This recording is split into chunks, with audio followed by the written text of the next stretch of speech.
Very good morning to you, Peter Blexley. How are you? Good morning, Governor. I'm very well, thank you. Good to see you. I mean, all I can say is the best headline this morning, I think, is the Daily Mail, which says, 2 lame ducks. They've got a picture of Rachel Reeves on the front. She'll be arriving at an airport anytime soon to see that on the front pages. Treasury in turmoil as the pound takes another battery. The pound is at its lowest against the dollar and the euro now since, I think, the last century. The Prime Minister scrambles to shore up his flailing Chancellor and is forced to declare full confidence in her scandal-hit deputy. You will know, of course, from your time in the football world, being a fan of many years of QPR, whenever the management is given the full backing and confidence of the directors, that usually signals the beginning of the end, doesn't it? Yeah, whenever the chairman of a football club says the manager has our full backing, you need to rush down the bookies and lay a bet that they're going to get sacked within the next week. Sacked in the morning. Because it's invariably what happens. Yeah, I mean, when you look at these two, I mean, they occupy senior positions in this government. The other one, of course, being Tulip Siddiq, the bizarrely named anti-corruption minister who appears to be embroiled in an awful lot of corruption in Bangladesh. And works within the same department as Rachel Reeves. Of course. Yeah. And you look at the two of them on the front page of the Mail today, and you just think, is this the top talent that this government has to offer? This is the best they could get. Because clearly it is. Yeah. And therefore, we're in shtuck, deep shtuck. We are in a bad place. I mean, the markets are literally collapsing around us, you know, because people in finance, and I know lots of people that work in finance, the one thing they're very good at is basically seeing an opportunity and going for it. And they don't care about, you know, the welfare of Britain. They don't care about whether or not you and I are going to have to stump up some more taxes. What they care about is making a profit. And when they see, you know, an injured animal on the floor, they send the vultures down and pick it up and eat it. And that's what they're doing. And they're absolutely eating the hell out of Rachel Reeves' animal. And should anybody have the good fortune to be jetting off for a bit of winter sun in the next few weeks, I can guarantee you, when you go and exchange your cash or you pay by card for whatever foreign currency it is, you will receive a lot less this week than you would have done last week. I think you get £1.24 for the dollar. You got, well, sorry, $1.24 for a pound, which is pretty bleeding low. I mean, I lived in America when it got down to parity, you know, and that was back in the 1980s when a dollar and the pound were more or less the same, because that was during the whole time of Black Friday and Black Wednesday and, you know, the exchange rate mechanism and all the rest of it, and Nigel Lawson and the collapse of the British economy. And this is the same, we're going the same way. I think it's fair to say, without fear of contradiction, although there will be some clowns who will try to do that, but to put it in a nutshell, this Labour government couldn't run a bath. They really couldn't. They are so bad. Let's have a look at Keir Starmer yesterday. So he was making this big set-piece speech, which a lot of people said, why is he making a set-piece speech about AI when there's so many other problems? The economy is down the gurgler, as we've said. You know, Rachel Reeves is away in China. We've got a deal from China which is 60 times worse than the one that Indonesia got, right? We've got the NHS, people sitting on trolleys for 24 hours, sometimes 48 hours. You know, the whole business, the grooming gangs, there's so much going on. He decides to talk about AI, but here he is when he's asked about Rachel Reeves, the Chancellor. Rachel Reeves is doing a fantastic job. She has my full confidence. She has the full confidence of the entire party. So what does that mean? She has the full confidence of the entire party? It's waffle. Really? Whenever he goes off script, he just stumbles, falls, trips up, cannot speak. No. Because he does not have... How can he be this bad at public speaking? He doesn't have the intellectual dexterity to be able to go off script. He's so robotic in all that he does and says that if he's dragged away from that auto cue that's in front of him, then he's lost. Yeah, but I find that astonishing. You know, this is a bloke who spent his entire life as a so-called barrister, right? I never had the good fortune to see him in court, but I hope he was better in court than he is, you know, standing behind a microphone. He was always bad at public speaking when he was on PMQs because he couldn't ever really pivot to something. I remember I can't remember which one it was, but it was sometime early in his career as the leader of the opposition, and a news story broke at about 10 minutes to midday. And he didn't bring it up. And it was a really damaging story for the Tories. But he didn't bring it up at Prime Minister's questions because he couldn't arrange himself to be up to date enough 10 minutes later to ask the question. His mind is not sharp enough. It's really not. To go from subject to subject. Yeah. If you thought that was waffle, have a look at this.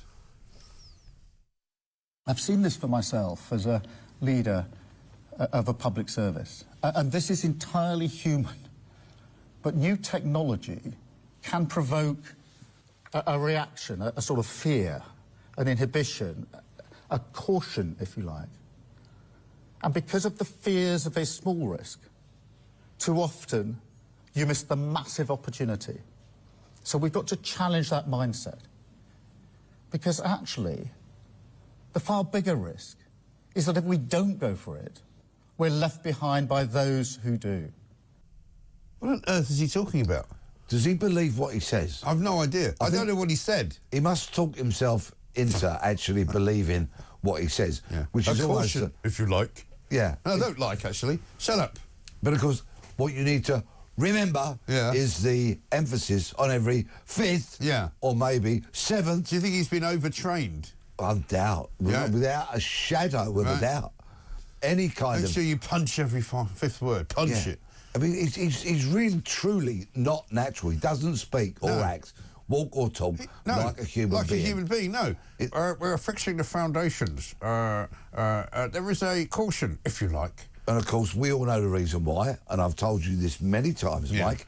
It's down to the fact that when he was side by side with Corbyn those years ago in the shadow cabinet, when he was asleep in a hotel one night, surrounded by all the lunatic lefties, Russia or China crept in and implanted a chip into his head, and they now control him. Oh, was it alternatively, when he went to sleep one night, there was a big pod in the garden, and it's like the invasion of the body snatchers, you know, and as you sleep, you kind of get taken over by the pod, and the creature from the pod becomes you, and instead of Donald Sutherland being a very nice, normal human being, he starts going...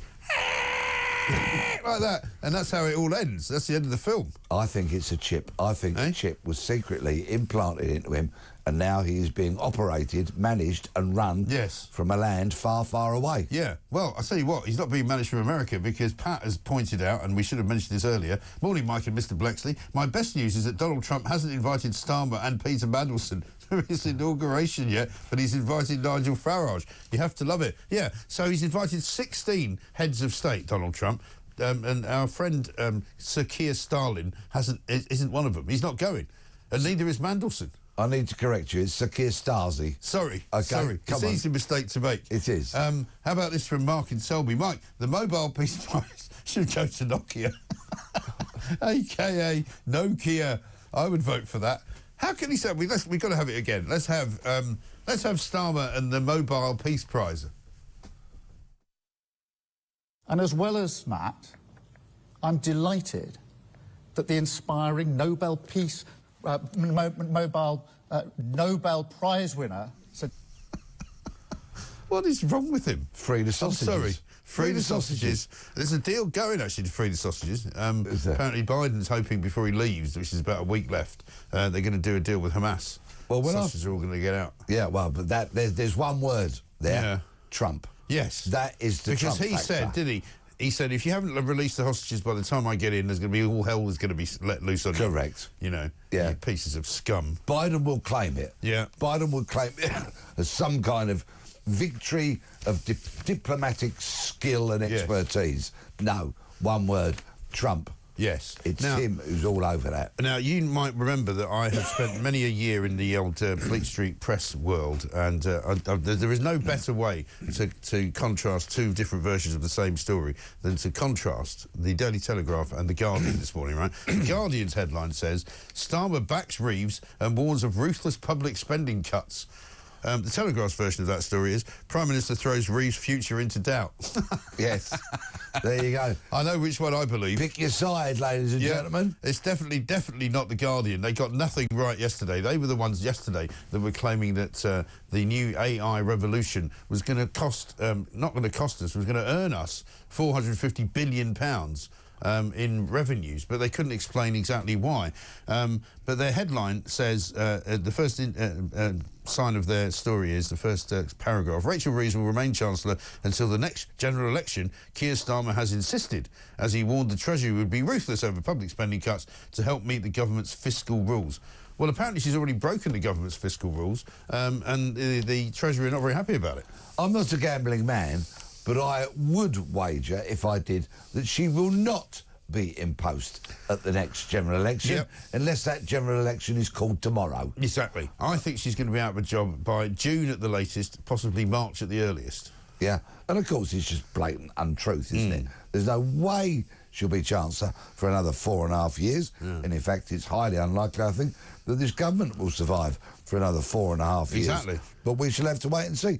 But talking of this AI revolution, which of course was the centre point of Starmer's speech yesterday, what so many experts are saying in the papers today is that AI requires a huge amount of power. Of electricity, yes. Ross Clark has written about it in The Sun. We're going to talk to him later. Yeah, because for these calculations to be done by these computers, which are vast apparently, in such a short amount of time, requires huge volumes of electricity. And of course, many people are saying now, with Miliband's lunatic pledge to kind of depend entirely on wind and solar, which of course is going to leave us way, way short of what we need, that basically the infrastructure in the country is not set up for it yet.